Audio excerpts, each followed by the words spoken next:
Good morning students and welcome to my SST class. Beta, in my previous video we have learnt about the Panchayati Raj and we have seen the working and functions of the Gram Panchayat. Now Panchayati Raj system के अंदर हमने ग्राम पंचायत पढ़ा था और आज जो है थोड़ा बहुत इम्पोर्टेंस हम देखते हैं कि ग्राम पंचायत जो है उसकी क्या इम्पोर्टेंस है। ठीक है,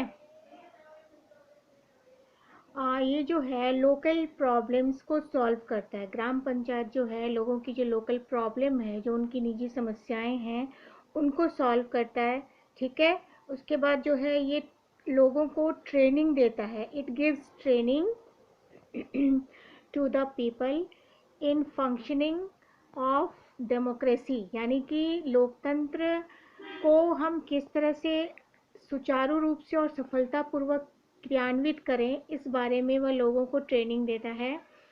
द विलेजर्स सिट टुगेदर, जो लोग हैं वो एक साथ बैठते हैं और cooperate in village welfare works, और जो गांव की जो सुधार कार्य है, गांव के जो वेलफेयर हैं, उन कामों में वो आपस में बैठ कर के विचार विमर्श करते हैं। ठीक है, तो पिछले वीडियो में हमने ये देखा था कि ग्राम पंचायत के काम क्या है, फंक्शन क्या है, वो किस तरह से लोगों की वेलफेयर का काम करता है, उसको फंड कहाँ से आता है, ये सारी बातें पढ़ी थी। और आज हम इसके आगे की बात देखेंगे कि इसकी इम्पोर्टेंस क्या है। इसकी इम्पोर्टेंस जो है ग्राम पंचायत की बहुत ज़्यादा क्रियान्वित की जाती है अलग अलग क्षेत्रों में, वो हमें दिखाई पड़ती है। जैसे ये जो है वो लोकल प्रॉब्लम को सॉल्व करता है। उसके बाद लोग जो हैं वो डेमोक्रेसी को किस तरह से हम सुचारू रूप से क्रियान्वित करें, इस बारे में लोगों को ट्रेनिंग दी जाती है। विलेजर्स जो है एक साथ बैठकर आपस में बातचीत करके विचार विमर्श करके विलेज के वेलफेयर कार्यों को क्रियान्वित करते हैं। जैसा कि मैंने आपको पिछले वीडियो में बताया था कि हमारी पंचायती राज सिस्टम जो है वो लोकल सेल्फ गवर्निंग सिस्टम है इंडिया की, और इसके 3 टायर्स हैं, 3 स्टेयर्स हैं इसके। सबसे पहले नंबर पे था जिला परिषद, उसके बाद था ब्लॉक समिति, फिर था विलेज पंचायत। तो विलेज पंचायत हमने पढ़ लिया था। आज हम ब्लॉक समिति यानी प्रखंड की बातें करेंगे। ब्लॉक समिति के ऊपर हम कुछ चर्चा करेंगे। ठीक है, तो अभी देखिए ब्लॉक समिति क्या होता है। ब्लॉक समिति प्रखंड को कहते हैं। ठीक है, it is the middle tyre of the local self governing. ये जो है पंचायती राज सिस्टम का मिडिल टायर यानी मध्य जो है वो स्टेयर्स है, बीच की सीढ़ी है ये। और ये जो है ये पंचायती राज सिस्टम की मिडिल टायर है यानी बीच की सीढ़ी है। और it is organised at block level, और ये ब्लॉक लेवल पे ऑर्गेनाइज्ड होती है, मतलब प्रखंड लेवल पे ये ऑर्गेनाइज्ड होती है। इसके जो मेंबर्स हैं, its members are elected by all the sarpanch और pradhan of the village panchayat. और इसके जितने भी मेंबर्स हैं ब्लॉक समिति के, वो जितने भी गांव हैं ना, गांवों के जितने भी सरपंच और प्रधान हैं उनके द्वारा इलेक्ट किए जाते हैं। सबसे निचला जो सीढ़ी था वो विलेज पंचायत था। अब बहुत सारे गांवों को मिला के एक ब्लॉक बनता है और सभी गांवों के सरपंच और प्रधान के द्वारा जो है इसके मेंबर्स यानी ब्लॉक समिति के मेंबर्स इलेक्ट किए जाते हैं।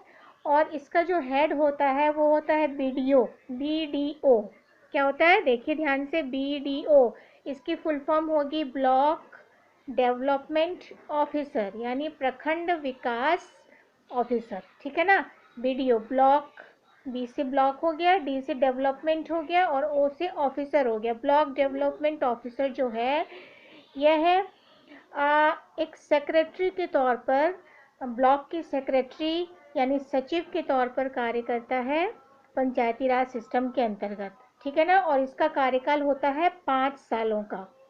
ये तो आपको पता ही है, भारत में जो भी इस तरह की लोकतांत्रिक प्रक्रिया है वो सब 5 सालों के लिए चलती है। तो बीडीओ जो है ब्लॉक डेवलपमेंट ऑफिसर, ये एक सेक्रेटरी है ब्लॉक का, और इसी के अंडर में पूरे प्रखंड की कार्रवाई की जाती है। और इसका जो टर्म है, वर्किंग टर्म, कार्यकाल की जो अवधि है वो है 5 इयर्स, 5 सालों के लिए ये काम करता है। ठीक है। अभी देखिए, जैसे हमने ग्राम पंचायत में, विलेज पंचायत में देखा था कि विलेज पंचायत का हेड कौन होता था, सरपंच होता था। वैसे ही ब्लॉक समिति यानी कि ब्लॉक प्रखंड का हेड कौन होगा, बीडीओ होगा। ठीक है ना। देखिए मैं यहाँ पे लिख देती हूँ, ब्लॉक समिति का जो हेड है वो क्या होगा, BDO यानी कि ब्लॉक डेवलपमेंट ऑफिसर। और ग्राम पंचायत का क्या था, आपने देखा था ना पिछले वीडियो में, क्या है बताइए, सरपंच। ठीक है ना, सरपंच।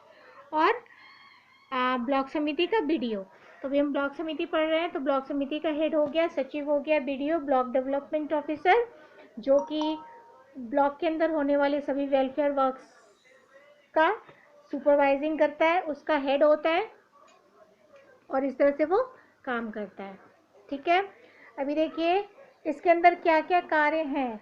बीडीओ जो है किन किन कार्यों को अंजाम देता है, किन किन कार्यों की सुपरवाइजिंग करता है, कौन कौन से वर्क्स फंक्शंस जो है वो, और जो योजनाएं हैं, जो पॉलिसीज़ है वो इम्प्लीमेंट्स की जाती हैं इसके अंतर्गत, वो देखिए, it implements the development programmes, जो भी विकास के कार्य हैं वो सब जो है ब्लॉक डेवलपमेंट ऑफिसर यानी बीडीओ के अंतर्गत किसी भी ब्लॉक को आगे बढ़ाने के लिए, उसको विकसित करने के लिए किए जाते हैं। विकास के कार्यक्रम को, डेवलपमेंट प्रोग्राम को इम्प्लीमेंट किया जाता है। ठीक है। इसके अंतर्गत कौन कौन सी चीज़ें हैं, it includes development of agriculture यानी कि खेती का विकास करना, फिर है प्रमोशन ऑफ लोकल इंडस्ट्रीज़, जो भी आसपास की इंडस्ट्रीज़ हैं उसको बढ़ावा देना, उसको प्रमोट करना। उसके बाद है improvement of the live stocks. Live stock मतलब क्या हो गया, लाइव स्टॉक क्या होते हैं, लाइव स्टॉक मतलब होते हैं पशु। जो भी पशु हम पालते हैं, हम इंसान जो भी पशु पालते हैं अपनी सुविधाओं के लिए, अपने बहुत सारे उद्देश्यों की पूर्ति के लिए, तो पशुपालन को और अच्छा किया जाए, पशुओं की क्वालिटी को और अच्छा से बढ़ाया जाए, इस बात को भी ध्यान में रखा जाता है। और इम्प्रूवमेंट ऑफ लाइव स्टॉक्स को बहुत ज़्यादा इम्पोर्टेंस दी जाती है ब्लॉक स्तर पर। ठीक है। उसके बाद है constructions and maintenance of roads, bridges et cetera, मतलब जो भी हमारे आसपास की सड़कें हैं, ब्रिजेस हैं, कोई हमारी पब्लिक बिल्डिंग्स है, इस तरह के चीज़ों को कंस्ट्रक्ट करना और बीच बीच में उनको मेंटेन भी रखना, उनकी मरम्मत करना, उनको बनाना और इनकी मरम्मत करना, रोड्स और जो ब्रिजेस हैं। ठीक है ना, इस बात का भी ध्यान रखा जाता है। तो इसके क्या क्या काम हो गए, इसके बहुत सारे काम हो गए। ये जो है सारे डेवलपमेंट प्रोग्राम्स को इम्प्लीमेंट करता है बीडीओ जो है। और इसके अंतर्गत डेवलपमेंट ऑफ एग्रीकल्चर हो गया, खेती बाड़ी का सुधार कार्य करना, फिर हमारे जो लोकल इंडस्ट्रीज़ हैं उनको प्रमोट करना, उसके बाद जो हमारे लाइव स्टॉक्स हैं यानी जानवर हैं, पशु हैं जिनको हम पालते हैं, उनका इम्प्रूवमेंट करना, उनको अच्छी क्वालिटी का चारा देना, उनको अच्छे प्रकार से उनका रखरखाव करना, उनको बीमारी से बचने के टीके लगाना, ये सारी चीज़ें इसके अंतर्गत आती हैं। फिर जो है हम सड़कों और जो ब्रिजेस हैं, जो पुल हैं, उनका मरम्मत करना, उनकी देखभाल करना और उनको कंस्ट्रक्ट करने का काम भी जो है ये ब्लॉक डेवलपमेंट ऑफिसर के अंतर्गत यानी प्रखंड विकास के अंतर्गत आता है। ठीक है। तो अभी हमने 2 स्टेज पढ़ लिए। सबसे पहले हमने विलेज पंचायत पढ़ा था और आज हमने ब्लॉक समिति भी पढ़ा, जिसके हेड होते हैं बीडीओ यानी कि ब्लॉक डेवलपमेंट ऑफिसर। तो ये सारी बातें आप बेटा नोट कर लेंगे। फुल फॉर्म भी लिखते जाएंगे। अभी तो एक ही फुल फॉर्म आया है, आगे आपका और फुल फॉर्म आएगा। ठीक है, तो इस तरह से आपका ब्लॉक डेवलपमेंट ऑफिसर मैंने आज आपको बताया कि इसके अंतर्गत क्या क्या मुख्य बातें हैं, किस तरह इसका इलेक्शन होता है, किस तरह ये चुना जाता है, कितने सालों का इसका कार्यकाल होता है, और इसके अंतर्गत कौन कौन से योजनाओं को, कौन कौन सी पॉलिसीज़ को जो है वो क्रियान्वित की जाती है, कौन कौन सी पॉलिसीज़ इम्प्लीमेंट की जाती है गवर्नमेंट की जो है। ठीक है, तो अब इसके बाद की बातें मैं अगली क्लास में बताऊंगी। वीडियो को पूरा देखिए और चैनल को सब्सक्राइब करिए, और मेन पॉइंट्स को अपनी कॉपी में उतार लेंगे सारे बच्चे। ठीक है बेटा, तो आज के लिए इतना ही। Till then bye bye, have a nice day.